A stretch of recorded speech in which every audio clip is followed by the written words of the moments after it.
System, श्वसन तंत्र। वायु, पहले हम आपको ये चीज बता चुके थे कि श्वसन मार्ग किसे कहेंगे। वायु जिस मार्ग का अंतरण करता है उसे हम क्या बोलेंगे, श्वसन मार्ग कहेंगे। ठीक है, उसके बाद अब क्या आएगा, नासा द्वार या नासा छेद भी कह सकते हो, कोई बात नहीं। ठीक है, नासा द्वार या नासा छेद। अब सबसे पहले देखिए नासा द्वार से, ये नासा द्वार, उसके बाद देखो ये क्या है, मुख कोई क्या है, तो यहाँ पर देखिए ग्रसनी है जहाँ ये पतला है। ठीक है, उसके बाद ये क्या है, श्वास नली। श्वास नली क्या है, ये कार्टिलेज, इंग्लिश में कार्टिलेज बोला जाता है, उपस्थि वाला है, ये रिंग के समान होता है। ठीक है, ये देखो रिंग के समान ये बना दिए हैं। ठीक, उसके बावजूद ये रिंग से होते हुए कहाँ जाएगा, ये आकर ये फेफड़े में प्रवेश कर जाएगा, ये दो भागों में बढ़ जाएगा। ठीक है, कितने भागों में, दो भागों में बढ़ जाएगा। ठीक है, यहाँ इसे आप दाया श्वसनी या बाह्य श्वसनी भी कर सकते हो। ठीक है, अब ये ठीक है, अब यहाँ पर प्रेशर हो सकता है ज्यादा तेज लगे। ठीक, इसलिए ईश्वर ने क्या किया है, इन्हें क्या कई भागों में बांट दिया। अब जो दाया श्वसनी है और बाह्य श्वसनी है उसको कई भागों में बांट दिया। ठीक है, अब जब कई भागों में बांट दी उसे हम क्या बोलेंगे, श्वसनिकाएं बोलेंगे। अब श्वसनिकाएं, अब ये श्वसनिकाओं क्या है, कोशिका में बढ़ जाती है। किसमें, कोशिका में। अब ये कोशिका का काम ये होता है, ठीक है, कि ऑक्सीजन को अंदर करेगा, CO2 को बाहर करेगा। ठीक है, ऑक्सीजन को अंदर करेगा और क्या करेगा, CO2 को बाहर करेगा। अब इतना काम ये इसका है। अब ये जब अंदर कर लिया तो ये क्या करेगा, अब ऑक्सीजन को किसमें मिला देगा, ब्लड में मिलाएगा। किसमें, ब्लड में। अब ब्लड से कहां जाएगा, सेल में जाएगा। ठीक है, कहां जाएगा, सेल, यानी कोशिका में जाएगा। ठीक है, और संपूर्ण शरीर हमारा किससे बना है, कोशिका से बना है। ठीक है ना। हाँ, अब कोशिका की कोई परिभाषा पूछेगा तो ऐसा जीव जिसमें कोशिका तथा कोशिका के उत्पादों से मिलकर बना होता है उसे क्या बोलते हैं, कोशिका। हाँ, ऐसा जीव जो कोशिका तथा कोशिका के उत्पादों से मिलकर बना होता है उसे हम क्या बोलते हैं, कोशिका। ठीक, अब कोशिका में क्या जाएगा, ये समस्त पूरा क्या, ये ब्लड पूरे कोशिका में जाएगा तो हमें क्या, वहां पर क्या मिलेगी। ठीक है, वहां पर माइटोकांड्रिया होता है कोशिका में। ठीक है, अब क्या पाया जाता है, माइटोकांड्रिया, गाल्गी बॉडी, कई प्रकार के, लंबा चैप्टर है कोशिका। ठीक है, क्लास 9th में है, 11th में है। ठीक है, अब वहां पर देखो ये माइटोकांड्रिया में ऊर्जा उत्पन्न होता है। जब ये ऑक्सीजन मिलेगा उष्मा तथा ऊर्जा उत्पन्न होता है।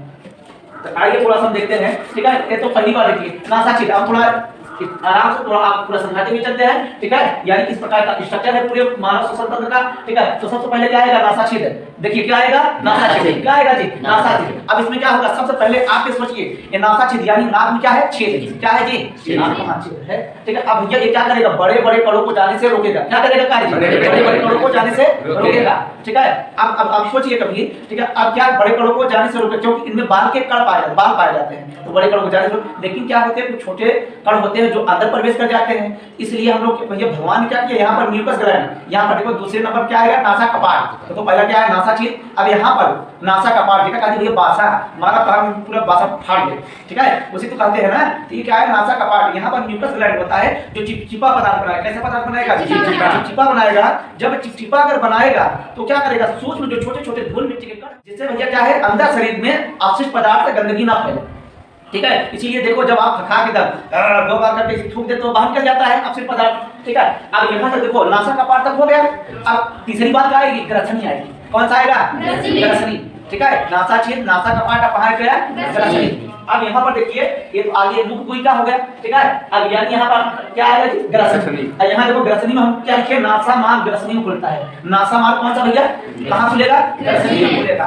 ठीक है, ये कहाँ खुल, अब ये देखो ये ग्रसनी ये आगे लेके जाएगा। ठीक है, कहाँ तक, कहाँ ले जाएगा, कंठ द्वार। कहाँ ले जाए, कंठ द्वार। अब यहाँ पर देखो भैया, यहाँ पर धीरे धीरे देखो छल्ले के टाइप भी बना है। ठीक है, हाँ, ये छल्ले का इसलिए भैया छल्ला बना होता है, ये श्वास नली में छल्ला ही बना होता है संपूर्ण। ठीक है, कभी ऑक्सीजन लेते समय, ऑक्सीजन को लेते समय या छोड़ते समय कहीं वो क्या पिचक न जाए। ठीक है, इसलिए वहां पर रिंग बना दिया गया है ताकि ऑक्सीजन लेते समय कहीं पिचक न, अगर कहीं आपस में एकदम चिपक गया तो ऑक्सीजन लेना तथा CO2 लेने की क्रिया समाप्त हो जाएगी, इंसान यानी मृत हो जाएगा। इसलिए क्या लगा दिया गया, रिंग लगा दिया। ठीक है, अब यहाँ तक, अब देखो श्वास नली, यह वायु की ग्रसनी से घाटी द्वार की सहायता से कहां पहुंचाएगा, श्वास नाली पहुंचाएगा। कहां पहुंचाएगा, श्वास नाली। यानी कंठ द्वार जो क्या करेगा, यहीं पर कंठ द्वार में क्या होता है, एपिग्लोटिस वाल्व पाया जाता है। कौन सा वाल्व, एपिग्लोटिस वाल्व। एपिग्लोटिस का काम ये होता है, ठीक है, ये डिसाइड करता है किसको किस राह कहां जाना है। ठीक है, मतलब पेट में जाना है कि फेफड़े में जाना है, यही डिसाइड करता है। घाटी ढापन जो कहते हैं भैया,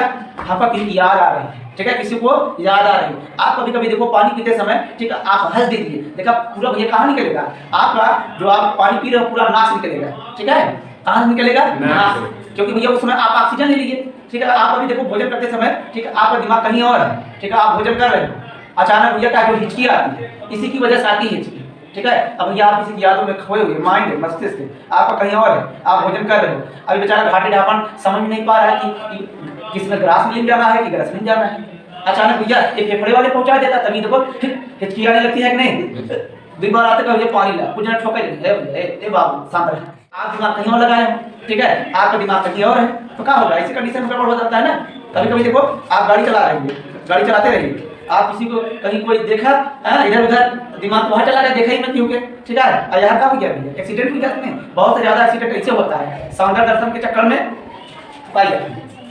तो यहाँ पर देखिए, अब देखो ये लगभग, अब इसके बाद देखिए यहाँ तक हो गया श्वास में, ठीक है। अब भैया यहाँ पर थोड़ा श्वास लेने वाला ना, ये लगभग कितनी लंबाई है, ये जो लंबाई होती है यहाँ की जो लंबाई है कम कम कितनी होगी, 10 से 12 सेंटीमीटर। कितनी लंबाई होगी जी, 10 से 12 सेंटीमीटर लंबाई होगा। अगर व्यास कोई पूछेगा कितना होगा, 1.5 से 2.5 सेंटीमीटर व्यास होगा, नली के समान होता है, नली के समान होगा। ठीक है, अब फिर ये कहाँ जाएगा भैया, ये आगे बढ़ते हुए दुई भागों में बटा, कितने भागों में, 2 भागों में। अगर दुई भाग बटा, इसी को हम कह सकते हैं दाया श्वसनी कह सकते हैं और बाह्य श्वसनी कह सकते हैं। ठीक है, क्या कह सकते हैं, दाया श्वसनी और बाह्य श्वसनी। अब बोलिए दाया श्वसनी और बाह्य श्वसनी, अगर कहीं पर, अब आप देखिए कभी समरसेबल चलाइए, अगर प्रेशर से किसी को मार दीजिए तो क्या होगा, आप ठीक है तो आपको प्रेशर लगेगा। तो यहाँ पर अगर ऑक्सीजन और नाइट्रोजन सभी गैसें आ रहे हैं, अगर प्रेशर के साथ आएंगे तो क्या होगा, तो यानी क्या है, अंदर फेफड़े पे धक्का लग सकता है। अब इसलिए ये श्वसनिका, दाया श्वसनी, बाह्य श्वसनी, अब एक कई भागों में विभाजित कर दिया गया, जिसे हम क्या कहते हैं, श्वसनिकाएं। दाया श्वसनी तथा बाह्य श्वसनी को, ठीक है, एक वच बोला जाता है, एक वच इधर, एक वच, ठीक है। यानी जब दाया श्वसनी और बाह्य श्वसनी को, ठीक है, कई भागों में विभाजित कर दिया जाता है, ठीक है, उसे हम क्या बोलते हैं, श्वसनिकाएं। ठीक है, अब यहाँ श्वसनिकाएं क्या है, आगे क्या बना दिया, कूपिका। ठीक है, श्वसनिकाएं कहाँ जाके खुलेगी, कूपिका। अरे जब कूपिका में जहाँ जाके खुलेगी, तो अब कूपिका का एक काम होता है, वो अब बहुत ही इजी यानी आसानी ढंग से वो क्या करेगा, कहाँ भेजेगा भैया, यानी ब्लड में भेजेगा। कहाँ भेजेगा, ब्लड। यानी कूपिका का काम ये होता है ऑक्सीजन को अंदर करना तथा CO2 को बाहर करना। ठीक है, हाँ, क्या करेगा, बाहर करना। इतनी समझ कीजिए। और ये मेन सिस्टम, ठीक है, और ये काम किसका है भैया, डायाफ्राम। ये पूरा जो डायाफ्राम, ये देखो साइड में ये डायाफ्राम है, ठीक है, ये एरो वाली है, अंगूर के गुच्छे के भांति होता है डायाफ्राम। जब, ठीक है, यही डायाफ्राम की वजह से सारा ये पूरा क्या है, वर्क करता है फेफड़ा। ठीक है, इसे फुसफुस, इसलिए फुसफुस की आवाज आती है जब ये ऐसा चलता है, तो थोड़ा ऐसा फुसफुस की आवाज करती है। ठीक है, अगर एक चीज ध्यान रखिए, अगर कहीं डायाफ्राम टूट जाए, ठीक है, तो आप भैया बिल्कुल निश्चित है, चाहे शरीर में 1% कहीं भी खरोच तक नहीं आएगा। अगर डायाफ्राम टूट जाएगा तो समझिए कि आपकी जिंदगी समाप्त। यहाँ तक था रिस्पायरेटरी सिस्टम। ठीक है, अगर आप स्क्रीनशॉट जिसको लेना वो ले सकता है। ठीक है,